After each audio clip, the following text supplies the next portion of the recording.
ቅዱስ አብርሃም። ከሁሉ ነገር አስቀድሞ እግዚአብሔር አብርሃም ጠርቶ እንዲህ አለው፣ ከሀገርህ ወጥተህ ከዘመድህ ከአባት ወገን ተለይተህ እኔ ወደ ማሳይህ ምድር ሂድ። ታላቅ ሕዝብ አደርግሃለሁ፣ ስምህንም ከፍ ከፍ አደርገዋለሁ። የተባረክም ትሆናለህ፣ የሚያከብሩህንም አከብራቸዋለሁ። የዚህ ዓለም ሕዝብ ሁሉ በአንተ ይከብራሉ። አብርሃምም እግዚአብሔር እንዳዘዘው ሄደ። የወንድሙን ልጅ ሎጥንና ሚስቱን ሳራንም ከእርሱ ጋር ወሰደ። አብርሃምም ከካራን በወጣ ጊዜ ዕድሜው 75 ዓመት ነበር። በካራንም ያጠራቀመውን ገንዘባቸውን ሁሉ ይዘው ወደ ከነዓን ምድር ደረሰ። አብርሃምም ያችን ሀገር ረጅም እንጨት እስካለበት እስከ ሴኬም ድረስ ዞራት። የከነዓን ሰዎች ግን የዚያን ጊዜ በዛች ሀገር ነበሩ። እግዚአብሔርም ለአብርሃም ተገልጦለት ይህችን ሀገር ለልጆች እሰጥሃለሁ አለው። አብርሃምም በዚያ ለተገለጠለት ለእግዚአብሔር መሠዊያን አዘጋጀ። ከዚያም ወደ ምስራቅ ወደ ቤተል ሄደ። ቤተልም በጋይ በኩል በስተ ምስራቅ ድንኳን ተከለና በዚያ ተቀመጠ። በዚያም ለእግዚአብሔር መሠዊያ ሠራ፣ የእግዚአብሔርን ስም ጠራ። አብርሃምም ከዚያ ተነስቶ ሄደ። በዚያም ሊኖር ወደ አዜብ ተጓዘ። በሀገሩ ምዕራብ በጸና ጊዜ በዚያ ሊኖር ወደ ግብፅ ወረደ። አብርሃም ወደ ግብፅ ይገባ ዘንድ በቀረበ ጊዜ ሚስቱን ሳራ እንዲህ አላት፣ አንቺ መልከ መልካም ሴት እንደሆንሽ አውቃለሁ። የግብፅ ሰዎች ካዩሽ ሚስቱ ናት ብለው ይገድሉኛል፣ አንቺንም በሕይወት ያኖሩሻል። እንግዲህ ስለ አንቺ ይራሩልኝ ዘንድ በአንቺ ዘመንም ነፍሴ ትድን ዘንድ እኔ እህቱ ነኝ በያቸው። አብርሃም ወደ ግብፅ በደረሰ ጊዜ እንዲህ ሆነ፣ የግብፅ ሰዎች ሚስቱ እጅግ መልከ መልካም እንደሆነች አዩአት። የፈርዖን ሽማምቶችም አይተው ወደ ፈርዖን ወሰዷት። ስለ እርሷም ለአብርሃም በጎ ነገር አደረጉለት። ሴቶችና ወንዶች አገልጋዮቹን፣ ላሞችንና በጎችን፣ በቅሎችንና ግመሎችን፣ አህዮችንም አገኘ። እግዚአብሔርም በአብርሃም ሚስት በሳራ ምክንያት ፈርዖንና ቤተሰቦችንም ጽኑ ስቃይን አሰቃያቸው። ፈርዖንም አብርሃምን ጠርቶ በእኔ ያደረግከው ይህ ነገር ምንድን ነው? ሚስት መሆኗን ያልነገርከኝ ለምንስ እህቴ ናት አልከኝ? ሚስት ልትሆነኝ ወስጃት ነበር። አሁንም ሚስትህ ያቻት፣ ይዛት ሂድ አለው። ፈርዖንም አብርሃምን ሚስቱንም ሳራን ከጓዛቸው ሁሉ ጋር እንዲሸኟቸው ለብላቴናዎች አዘዘ። ከዚህ በኋላ አብርሃም 99 ዓመቱ በሆነ ጊዜ እግዚአብሔር ለአብርሃም ተገለጠለት፣ እንዲህም አለው፣ በፊትህ የሄድኩ ፈጣሪህ እግዚአብሔር እኔ ነኝ። በፊትህ በጎ ነገርን አደረግኩ። ንጹም ሁን። በእኔና በአንተ መካከል ኪዳኔን አጸናለሁ፣ ፈጽሜም አበዛሃለሁ። ለብዙ አሕዛብ አባት ትሆናለህ። እንግዲህ ስምህ አብርሃም አይባልም አብርሃም ነው እንጂ፣ እጅግም አበዛሃለሁ። አሕዛብ ነገሥታትም ከአንተ እንዲወለዱ አደርጋለሁ።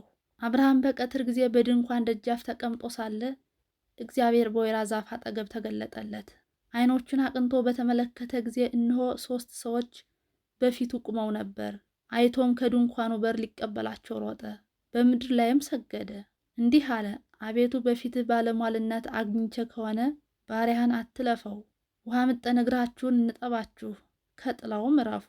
እንጀራም እናምጣላችሁና ብሉ፣ ከዚያም በኋላ ወደ አሰባችሁት ትሄዳላችሁ። እነርሱም እንዳልክ እንዲሁ አድርግ አሉት። አብርሃምም ወደ ሚስቱ ወደ ሳራ ሩጦ ወደ ድንኳን ከገባ በኋላ እንዲህ አላት፣ 3 መስፈሪያ ዱቄት አብክተሽ 1 ዳቦ ጋግሪ። ላሞች ዳሉበት ሮጠ። 1 የሰባ ወይፈንን ወሰደና ለብላቴናው ሰጠው፣ እርሱም ፈጥኖ አዘጋጀው። ማርና አርጎ ያዘጋጀውንም ያሳልፍላቸው ነበር። እነርሱም ሚስት ሳራ ወዴት ናት አሉት። አብርሃምም እነሆ በድንኳን ውስጥ አለች ብሎ መለሰ። በተመለስኩ ጊዜ የዛሬ ዓመት እንደ ዛሬው ወደ አንተ መጣለሁ፣ ሳራም ወንድ ልጅ ታገኛለች አለው። ሳራም በድንኳን ደጃፍ በስተኋላ ቆማ ሳለች ይህን ሰማች። አብርሃምና ሳራ ግን ፈጽመው አርጅተው ዘመናቸው አልፎ ነበር። ሳራንም የሴቶች ልማድ ትቷት ነበር። እርሷም ለብቻዋ ሳቀች፣ በልቧም እንዲህ ብላለችና እስከ ዛሬ ገና ነኝን? ጌታዬም አርጅቷል። እግዚአብሔርም አብርሃምን እንዲህ አለው፣ ሳራን ለብቻዋ ምን አሳቃት? እስከ ዛሬ ገና ነኝ፣ በእውነቱስ እወልዳለሁን?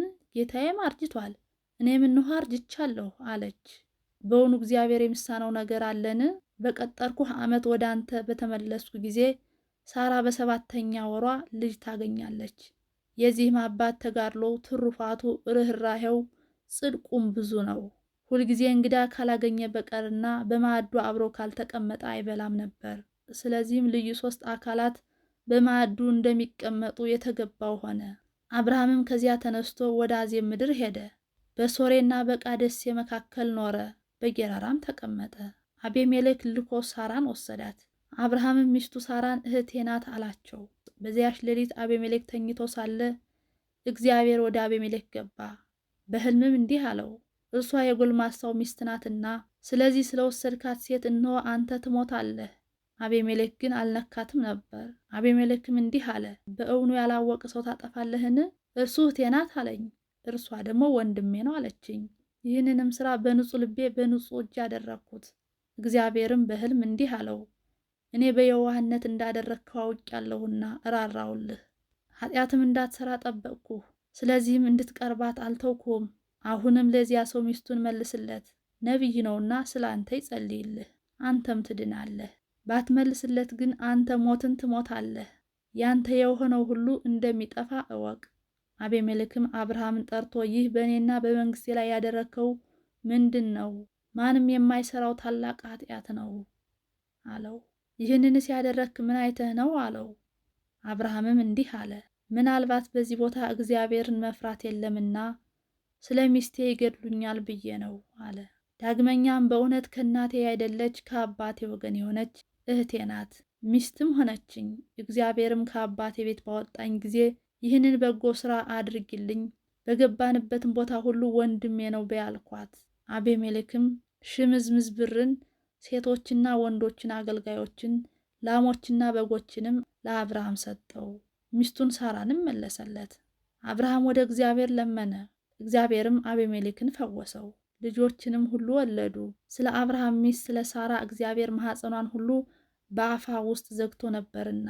ከዚህ በኋላ በጎ ሥራውን ፈጽሞ እግዚአብሔርን አገልግሎ በ175 ዕድሜው ወደ ወደደው እግዚአብሔር ሄደ። የቅዱስ አብርሃም ረድኤት በረከቱ ይደርብን፣ በጸሎት ይማረን። ወስብሐት ለእግዚአብሔር አሜን።